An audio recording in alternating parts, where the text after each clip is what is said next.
Hey, and welcome back to the show. I'm Ken Dunn, and I'm joined in the studio today with Suzanne Jessee, the author of an amazing new book called Escape Anxiety.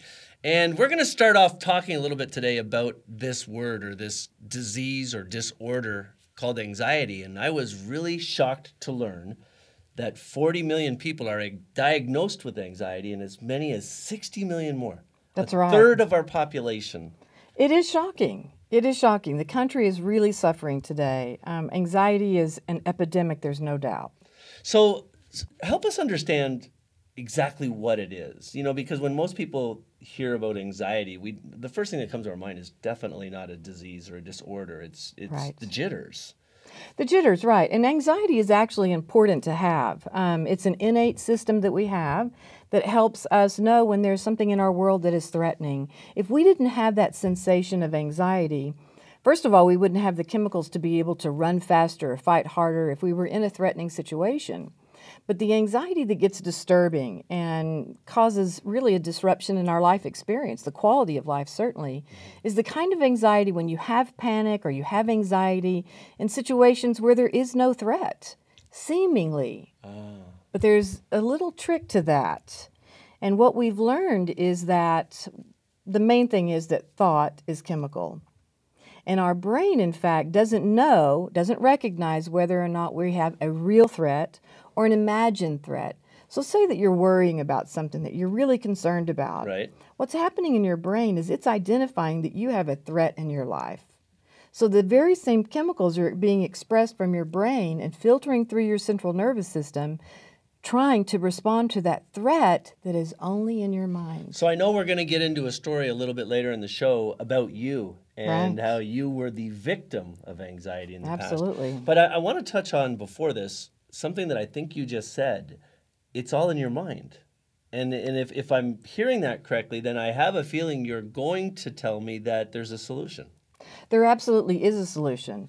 And I wouldn't say that it's all in your mind, but it's a lot in your mind because Okay. there are some other factors. Genetics plays a role, absolutely chemicals, coffee, we love our coffee. Absolutely. But coffee, in fact, is what they use in clinical trials to study panic attacks. So they use coffee to cause panic attacks. I mean, a half-life is 8 hours, right? Right. It's huge. So, but there is a solution. You can be free of the debilitating, the disturbing effects of anxiety.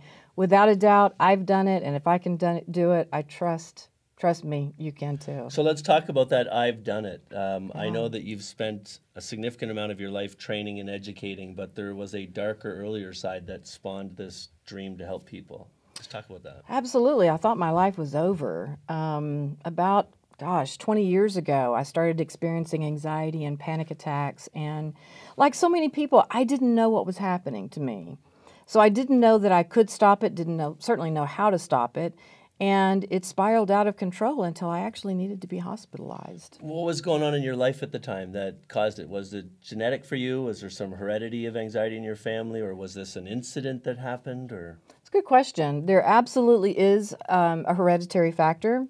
There's some genetic components to anxiety disorder, but it was also a very stressful time in my life. So I was a new mom, and there were stresses in my marriage, and I had a very stressful job. I was a sales representative selling yes, of advertising course. on the street, which is very stressful. Absolutely. And like so many people today, you know, the economy is suffering, and we've had a lot of life interruptions, and life is stressful.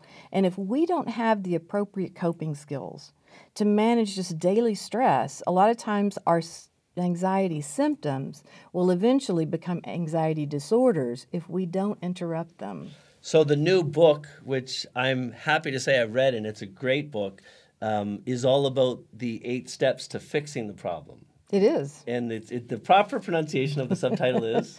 8 Steps to Freedom Through Meditative Therapies. And it seems to me that this is a story of a professional that figured this out for herself through these steps, through meditation, and now you're inspired to share that message. Absolutely. Interestingly enough, when I was suffering from anxiety and hospitalized, I asked my doctor one question, and it was simply, what in the world happened to me? Here I was, a high-functioning sales representative, successful, very active, and all of a sudden I found myself debilitated and not able to function in life.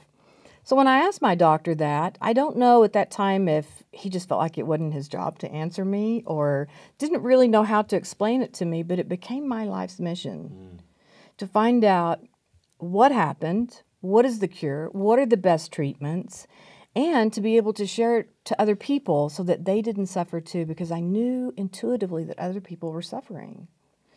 And it was a journey. It was decades of learning, education, training, learning more about the experiences that I went through and the practices that I used in my own recovery. So I've had the luxury to know the back end of this story and the amount of energy that you put into writing this book. It's clearly a great book for a reader, even if you're somebody that doesn't know if you're really affected by anxiety or not, or maybe you're just looking for ways to start enjoying a more peaceful, calm life.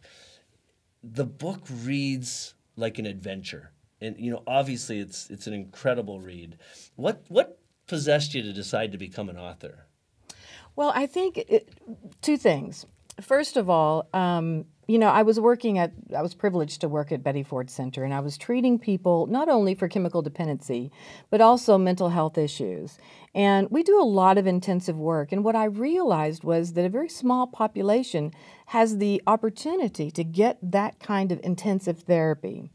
And I wanted to find a way to put it in a written material, put it in a digital format, internet. Today's technology really does allow us the opportunity to offer to the world, whatever your financial situation, whatever your social economic situation is, the opportunity to have excellent health care.